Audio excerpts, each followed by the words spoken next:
Everyone, welcome back on my channel once again. अगर आप मेरे चैनल पे फर्स्ट टाइम विजिट कर रहे हैं तो प्लीज़ चैनल को सब्सक्राइब ज़रूर कर दें, साथ में साइड पे बना हुआ बेल आइकन उसे भी प्रेस कर दें ताकि आपको मेरी वीडियोस की नोटिफिकेशन सबसे पहले पहुंच जाए और आप जो है वीडियो को देख पाएँ, जो भी नई वीडियो आपके सामने लेके आऊँ।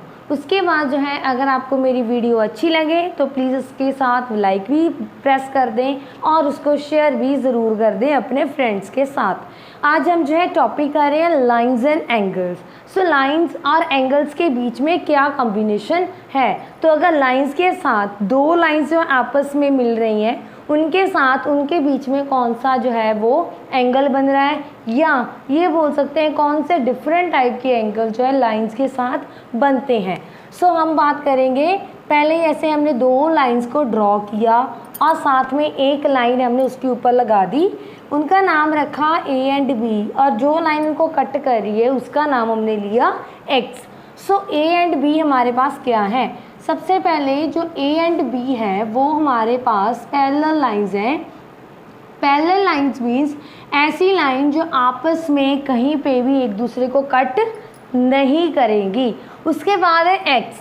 एक्स जो है वो हमारे पास है ट्रांसवर्सल। ट्रांसवर्सल मीन्स कि ऐसी लाइन जो कि दोनों पैरेलल लाइंस को क्या कर रही है, एक एक पॉइंट के ऊपर कट कर रही है। जैसे ये वाला पॉइंट हुआ एंड दिस वन, यहाँ पे उनको कट कर रही है तो ये हमारे पास हुई ट्रांसवर्सल। तो अब हम यहाँ पे देखेंगे कि यहाँ पे हमारे पास अगर दो पैरेलल लाइंस हैं, एक ट्रांसवर्सल है, तो कौन कौन से एंगल्स उनके बीच में बन रहे हैं। सो एंगल्स देखेंगे, हम यहाँ पे चारों ओर जो है एंगल बना लेंगे। उसके बाद अब हम यहाँ पे इनको नाम दे देंगे 1 2 3 4 5 6 7 एंड 8। और उसके साथ साथ अब हम यहाँ पे देखेंगे कि हमारे पास जो ये एंगल्स हैं, अब ये कौन कौन से एंगल्स हमारे पास बन रहे हैं। सो पहला एंगल हमारे पास बनेगा, पहला एंगल बनेगा इंटीरियर एंगल्स। हम ये देखेंगे कि इंटीरियर एंगल्स कौन से हैं।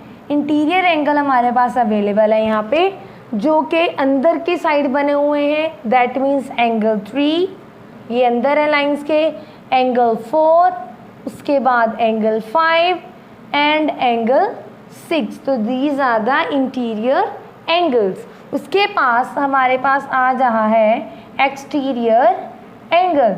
एक्सटीरियर मीन्स के बाहर वाले। अब हमारे पास पैरेलल लाइंस के बाहर वाली साइड पे कौन से एंगल्स बने हुए हैं। So there is angle 1, angle 2, angle 7 and angle 8। तो ये जो एंगल्स हैं ये बाहर वाली साइड पे बने हुए हैं। अब हम देखेंगे कि एडजस्ट एंगल्स कौन से होते हैं। बहुत सारे बच्चों को कन्फ्यूज़न होती है कि एडजस्ट एंगल्स क्या होते हैं। एडजस्ट एंगल्स वो होते हैं जब दो एंगल आपस में जुड़े हों तो वो एडजस्ट एंगल्स होंगे। तो मैं पेयर बना रही हूँ यहाँ पे, आपको समझ में आ जाएगा। जैसे पहले ये वाले एंगल, ये देखो एंगल 1 और एंगल 2, इन दोनों का पेयर बन रहा है तो ये दोनों क्या हुए, एडजस्ट एंगल्स। दूसरा पेयर बना एंगल 2 एंड एंगल 3, क्योंकि ये भी आपस में जुड़ रहे हैं तो दूसरा पेयर ये बन गया। थर्ड एंगल 3 एंड एंगल 4, तो ये दोनों भी एडजस्ट एंगल्स हुए। उसके बाद हमारे पास आया एंगल 1 एंड एंगल 4, ये भी क्या हुए, एडजस्ट एंगल्स। उसके बाद हमारे पास कौन से एंगल्स आए, इन्हीं को मैं आगे यहाँ पे कंटिन्यू कर रही हूँ। आगे हमारे पास आए एंगल 5 एंड एंगल 6, ये पेयर बन रहा है। फिर एंगल 6 एंड एंगल 7, ये भी एडजस्ट एंगल्स बन रहे हैं। उसके बाद एंगल 7 एंड एंगल 8, ये दोनों भी एडजस्ट एंगल्स बन रहे हैं। उसके बाद एंगल 5 एंड एंगल 8, तो ये भी क्या है, एडजस्ट एंगल, जो कहीं ना कहीं एक दूसरे के साथ ज्वाइंट हो रहे हैं, तो इसलिए ये क्या बने, एडजस्ट एंगल्स। अब हम नेक्स्ट देखेंगे कॉरस्पॉन्डिंग एंगल। कॉरस्पॉन्डिंग एंगल्स कौन से होते हैं। कॉरस्पॉन्डिंग एंगल्स जो कि लाइंस के ऊपर वाली साइड पे बने होते हैं वो कॉरस्पॉन्डिंग्स होते हैं। जैसे एंगल 1, ये हमारा इक्वल होएगा एंगल 5 के। उसके बाद नेक्स्ट एंगल 2 वो हमारा इक्वल होएगा एंगल 6 के।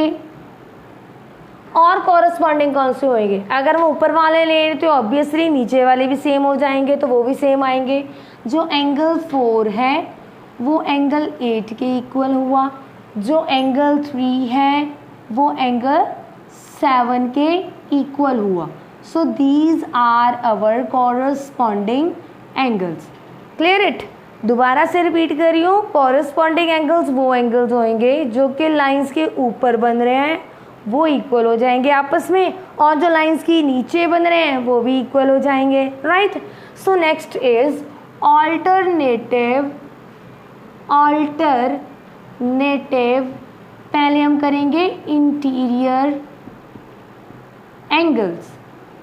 ऐसे एंगल जो ऑल्टरनेट है और इंटीरियर में आ रहे हैं, अंदर वाली साइड पे बने हुए हैं, जैसे ये वाले, इनको ऑल्टरनेटिव ऑपोजिट एंगल्स भी बोल देते हैं।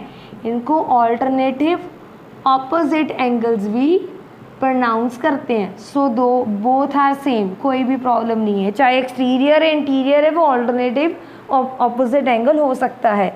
सो इसलिए एंगल 4 हमारा एंगल 6 के इक्वल बन गया, एंगल 4 एंगल 6 के इक्वल बन गया। दूसरा एंगल 3 हमारा बना एंगल 5 के इक्वल। तो अगर हम बात करेंगे अगर बात करें ऑल्टरनेटिव एक्सटीरियर एंगल की, जो कि हमारे लिए ऑल्टरनेटिव ऑपोजिट एंगल भी है, तो उसके लिए क्या बनेगा, जैसे इसके लिए हमारे पास आया एंगल 1 जो है वो एंगल 7 के इक्वल होएगा, एंगल 2 जो है वो एंगल 8 के इक्वल होएगा, राइट।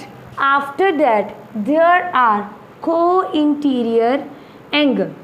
को इंटीरियर, को मतलब ऑब्वियसली कॉम्बो होगा, इंटीरियर मतलब अंदर वाले एंगल्स का, तो जो हमारे पास पैरेलल लाइंस के अंदर होते हैं। सो को इंटीरियर हमारे यहाँ पे ये बन रहे हैं। सो एंगल 4, अगर हम एंगल 4 में एंगल 5 प्लस कर देंगे तो 180 बन जाएगा। सेम वे में अगर हम एंगल 3 में एंगल 6 प्लस करेंगे, इन्हें भी हम क्या बोलेंगे, 180 डिग्री। तो इनके लिए एक नाम और बोला जाता है को इंटीरियर एंगल के लिए, अगर सेम साइड, दो पैरेलल लाइंस के सेम साइड पे जो एंगल्स होते हैं, इंटीरियर एंगल्स होते हैं, वो को इंटीरियर बोले जाते हैं। Next is linear pair. Linear pair कौन से होते हैं? अब लीनियर पेयर यहाँ पे बहुत सारे एंगल लीनियर पेयर बना रहे हैं, पहले हम इनसे स्टार्ट करेंगे। एंगल 1 एंड एंगल 2 वो भी लीनियर पेयर बन रहा है। दूसरा एंगल 2 प्लस एंगल 3 वो भी लीनियर पेयर बन रहा है। Third one angle 3 plus angle 4 वो भी लीनियर पेयर बन रहा है। उसके बाद एंगल 1 प्लस एंगल 4 वो भी लीनियर पेयर बन रहा है। उसके बाद एंगल 5 प्लस एंगल 6 वो भी लीनियर पेयर बन रहा है। उसके बाद एंगल 6 प्लस एंगल 7 वो भी लीनियर पेयर बन रहा है। After that angle 7 plus angle 8 वो भी लीनियर पेयर बन रहा है। And last one angle 5 plus angle 8 वो भी हमारे पास लीनियर पेयर बन रहा है। अब हमारे पास लास्ट एंगल बचेगा, वो हमारे पास आया vertical opposite angle. So what is vertical? Vertical means के ऐसा एंगल जो कि एक सेंटर पे बन रहा हो, एक कॉर्नर पे बन रहा हो, तो हमारा कॉर्नर ये रहा जिसे हम सेंटर भी बोल सकते हैं। तो वर्टिकल ऑपोजिट एंगल कौन सा है? पहले हमारे पास आ रहा है एंगल 1 जो है वो एंगल 3 के इक्वल होगा। एंगल 2 जो है वो एंगल 4 के इक्वल होगा। एंगल 5 जो है वो एंगल 7 के इक्वल होगा। एंगल 6 जो है वो एंगल 8 के इक्वल होगा। तो दीज आर सम एंगल्स जो कि लाइंस एंड एंगल्स बन रहे हैं, ऐसे एंगल जो कि लाइंस के साथ बनाए जा रहे हैं। सो ये आपके लिए बहुत ही हेल्पफुल होंगे अगर आप जो है लाइंस एंड एंगल्स वाला चैप्टर कर रहे हैं, तो उनमें एंगल्स को फाइंड आउट करने के लिए ये एंगल्स आपके लिए बहुत ज़्यादा बेनिफिशियल है। होपफुली आपको वीडियो अच्छी लगी होगी। अगर आपको वीडियो अच्छी लगी है तो आगे शेयर कर दीजिए और लाइक कर दीजिए, और साथ में कमेंट बॉक्स में जाके आप कमेंट भी कर सकते हो और बता सकते हो अगर आपको किसी और टॉपिक से रिलेटेड वीडियो चाहिए, देन मैं पॉसिबली उसको लेके आने की कोशिश करूँगी। Thank you so much for your time.